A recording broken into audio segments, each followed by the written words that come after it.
Hey guys, thank you so much for joining me in another video. So as you can tell based on the title, well, today we are talking about the recent bags from Chloe. Also, I do apologize. I am just kind of recovering over something that my son gave me, so I'm wearing these glasses. But anyways, I thought we'd do a review on the recent collection, and boho always somehow seems to come back every decade in some way. I actually talked about this when I did the initial review for this collection, but we're talking about the recent Chloe drop from Chimena Kamali. Now we are seeing it available in store or online. For Chloe, boho is their thing. Chimena Kamali, as a creative director, really knows this brand inside and out. This is where she started, I believe, under the Phoebe Philo years, and worked at Chloe for other different creative directors as well. But Chloe under Chimena Kamali is going back to the 1970s, very much that Carl era. This 70s in Paris theme also brings me back to Chloe by Phoebe Philo, but it's very much this 70s Parisian by way of Carl. We saw the models throughout the eras in the front row. That nostalgia for the 70s as well as the early 2000s is also being referenced. But what has happened since the release of this collection, when this collection was available for purchase on Moda Operandi does these trunk shows where you can purchase something in advance. You pay a deposit, 50%, and then you pay the remaining balance when it arrives. But anyways, Chloe had their trunk show available on Moda Operandi, and one of the critiques was the price was very, very high. Personally, for me, when I think of Chloe, I don't think of it as expensive as a brand like Dior, for instance, right? But it was priced quite high for what it was. That was the critique, and this is kind of a trend I feel like we are seeing with a lot of these brand revamps. Daniel Lee, when he was appointed to Burberry, the prices really went sky high. There is a fair point. If you're going to increase the price, what is being elevated here, right? I always felt like Chloe had a nice offering of nice quality bags, but they were always sort of on the lower tier of the luxury scale. Personally, I remember thinking after I saw that show,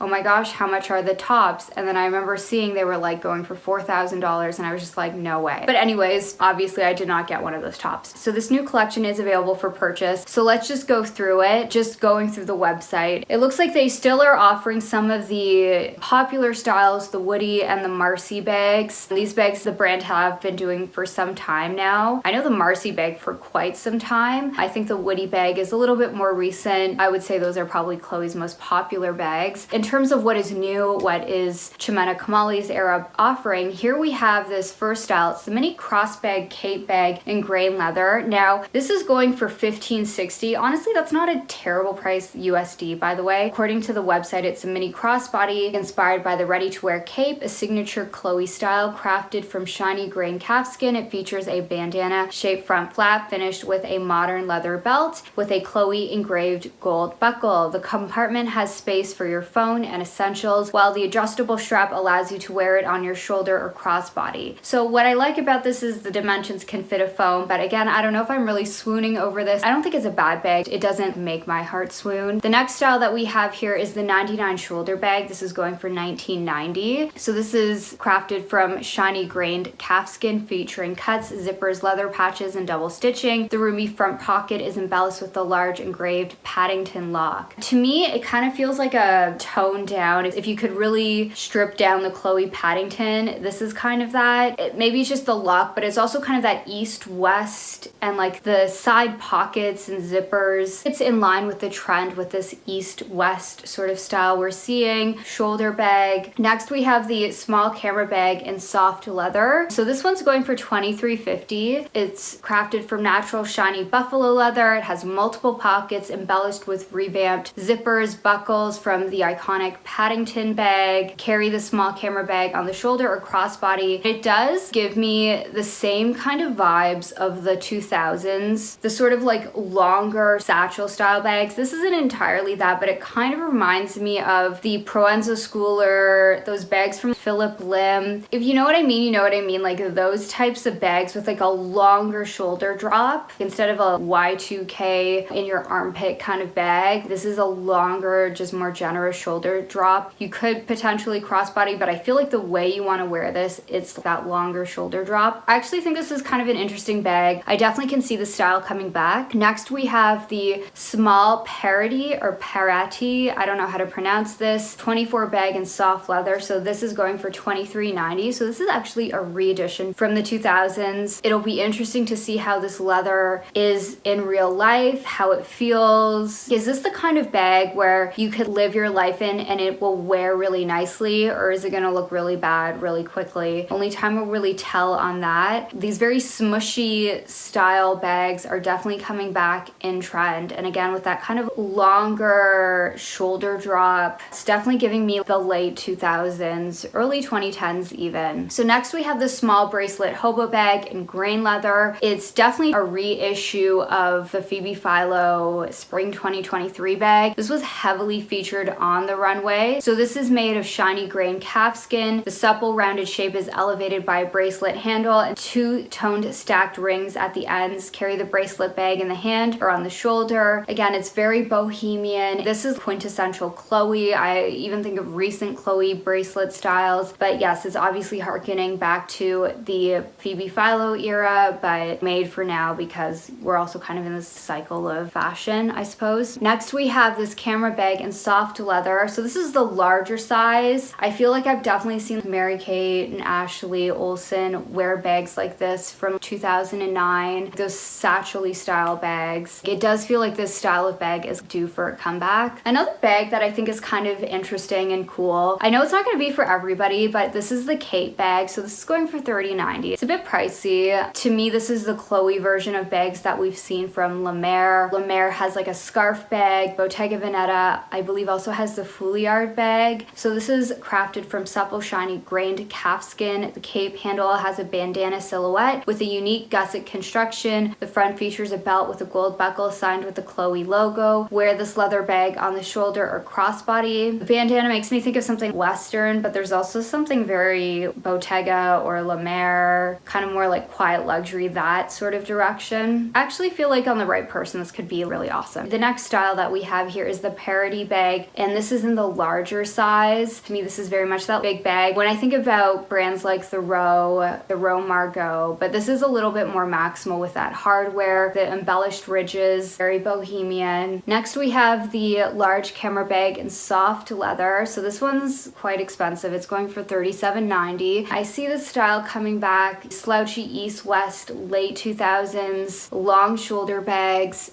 I was watching Alison Bornstein, a TikTok from her, and she was making the case for bigger bags. And when she was talking about the recent Gucci collection, which I felt like there kind of was a tinge of Chloe, maybe because the Chloe collection was so well received. Also, Alessandra Michele was very 70s as well. There's a little bit of that with that recent Gucci collection. But she was talking about wearing a big, gigantic bag with like a really short skirt or a little short dress. Your bag is super massive, but then your outfit is super tiny and cute. I don't know if I'd be able to pull it off like this personally for me. I can definitely see that kind of silhouette, bigger bag and little short mini skirt, little short pants, that kind of vibe happening here with this. Next, we have this large bracelet hobo bag. I think it's very exaggerated hobo style. I don't know, I think on the right kind of person it'll look really cool. It kind of reminds me of the Kate August hobo bag with that really dipped in hobo style. I think also La Mer might have a style like this. Personally for me, it will just be too overwhelming, so I'm just not gonna get it. On the right gal, it will look really cool. And then the final bag that we have, by the way, if you didn't know, we're going from like low to high here. We have this chain horse shoulder bag in soft leather. So again, this is with that shiny grained calfskin. The chain horse shoulder bag has a supple saddle silhouette inspired by the equestrian world. Features jewelry embellishment with gold tone horse and horsebit chain. With the design of this, it actually kind of reminds me of a banana, which was also a theme, a callback to previous collections. There's something about like the horse, these kind of like embellished horse hardware bits, kind of reminds me of Lanvin bags with the cat handle, but this is like a hobo chain. It's just more fun and whimsical, that like hobo chic, boho chic, but with a playfulness and a frilliness. It's not really my style, but I think, again, I've said this before, but there's always kind of a love and appreciation appreciation for boho. I actually remember when I started really watching luxury YouTube and I would see these gals, Lydia Elise Millen, and remember those like Chloe bracelet bags, and there was that Coachella vibe. That was kind of the vibe of the 2010s, the Chloe Susanna boots, that look. It'll be interesting to see how this style is reimagined for the 2020s. Now, one thing I do wonder though, with a lot of these handbags, I think a lot of these styles you could potentially find pre-loved for a significantly reduced price. That's something across the board. I think a lot of these brands, they're reissuing styles, but it'll be interesting to see what is the bag that gets pushed. Even when I talked about this collection when it was first launched, it was not only just really well received on social media. Comments I got from a lot of you guys where you guys found it really refreshing. It is a style that does have a certain appeal. I will say for me, the ready-to-wear I did quite like. Maybe if